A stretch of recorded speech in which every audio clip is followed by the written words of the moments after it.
Matt Ducey. Thank you, Mr Speaker. Well, we've heard it all tonight, Mr Speaker. Party at Tracy Martin's house, 1st of July 2018. Mr Speaker, I'm rising to support the Social Security Clothing Allowance for Orphans and Unsupported Children Amendment Bill for its second reading. And I'd like to acknowledge Tracy Martin. This bill is common sense. I know her party stood on that platform.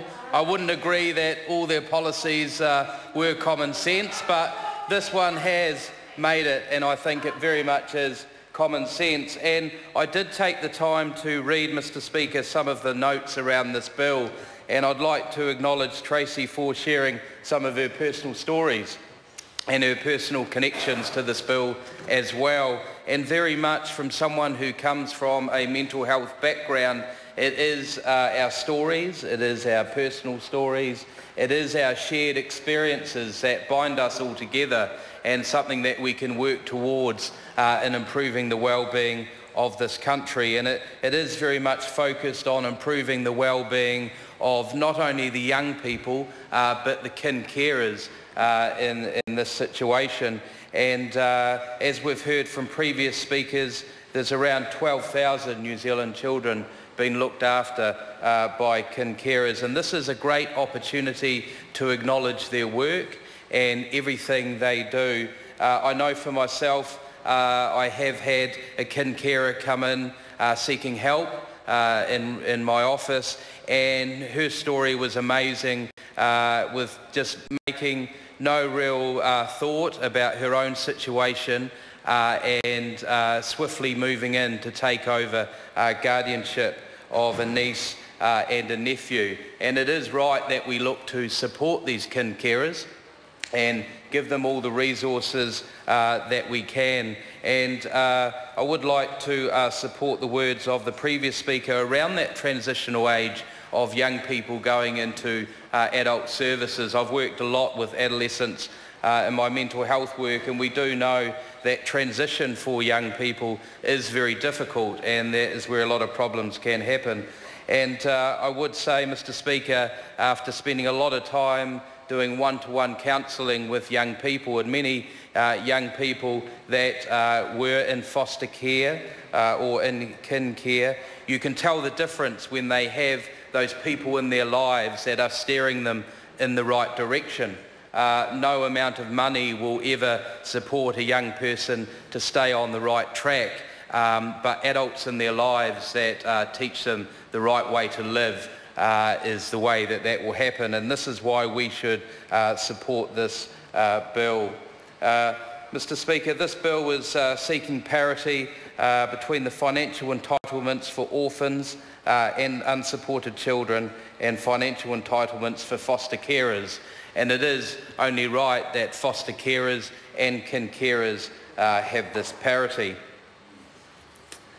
There was some acknowledgement of the Honourable Paula Bennett, and I would like to reinforce that. I've had the Minister in my electorate, and it very much is, we have taken around social services, and it's very clear that people relate to the Minister. They know that she knows what they know, and they get that. And I think that's very much clear in this situation, that it's about common understanding of what people need and what people need to improve their well-being.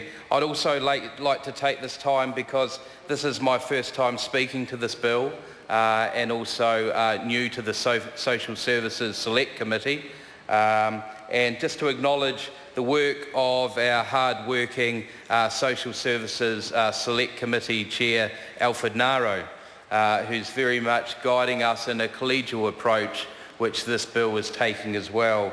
And it's right that the whole of this chamber will support this bill. Mr Speaker, I've become a new parent over the last year, and it's given me some understanding of the commitment and the patience, determination and the resources needed to bring up a young one in the world. And I think it's only right that we look to support kin carers in any way they can, as they provide this vital role. And I do know we need to focus on young people of all ages, years 0 to 3. A lot of our personality, our characteristics and our traits are formed. And working in the mental health field for a number of years, Mr Speaker, we do know when we talk about early intervention, well, it very much is that it's as early as possible that we can make sure that all young people have the resources they need to do well in life. So just for the many listeners and viewers at home, Mr Speaker... Order. You've got to address the chamber, not anyone out there. Okay. It's against the Speaker, standing orders. Thank you, Mr Speaker. So I just wanted to talk a bit about the technical aspects of this bill. And under the Children, Young Persons and Their Families Act 1989, work and income weekly benefits are paid for the unsupported child and orphan, same as for a fostered child. However, unsupported children or orphan are not eligible for a clothing allowance, and this is very much the nub of the argument for this bill.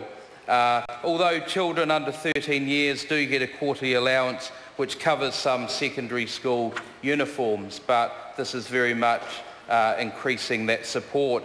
So the bill proposes that unsupported children or orphans get this clothing allowance in parity with foster children. So it amends the Social Security Act of 1964, and I must say, very proud to be part of a country that has a Social Security Act, has strong social welfare provision, and has a strong economy that pays for that welfare provision. And we must always remind ourselves of that, is that we can have all the best intentions in the world for social policy, but at the end of the day, if you do not have the money to pay for it, it's all just talk. So great that we're able to support this bill and back it financially. So looking at the amendments made by the Select Committee, Mr Speaker, it was around amending Clause 2 to delay the commencement of this new legislation, which Tracy Martin has talked about tonight, which he's supporting, which will be 1st of July 2018.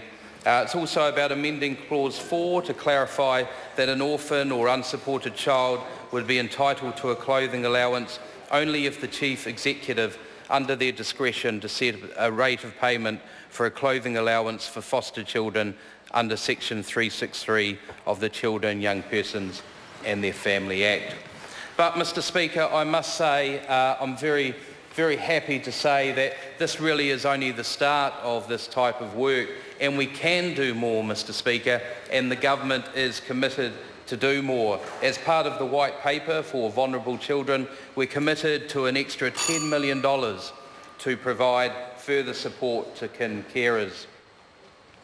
So we believe as a government we can provide further assistance to kin carers in a better and more targeted way, and we've agreed with Tracy Martin to look at further options of how that $10 million can be capped.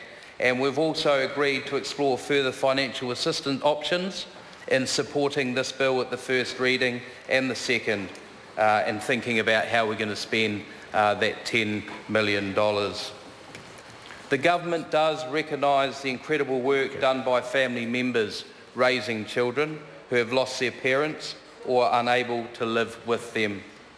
We know that there's more than 12,000 New Zealand children who have been cared for by their wider family members because of a death of a parent or family breakdown. And I'm very happy to report a ministerial reference group has been formed, which includes a representative from Grandparents Raising Children, and is currently working through options for how this extra funding will be applied, and Ms Martin will be part of that.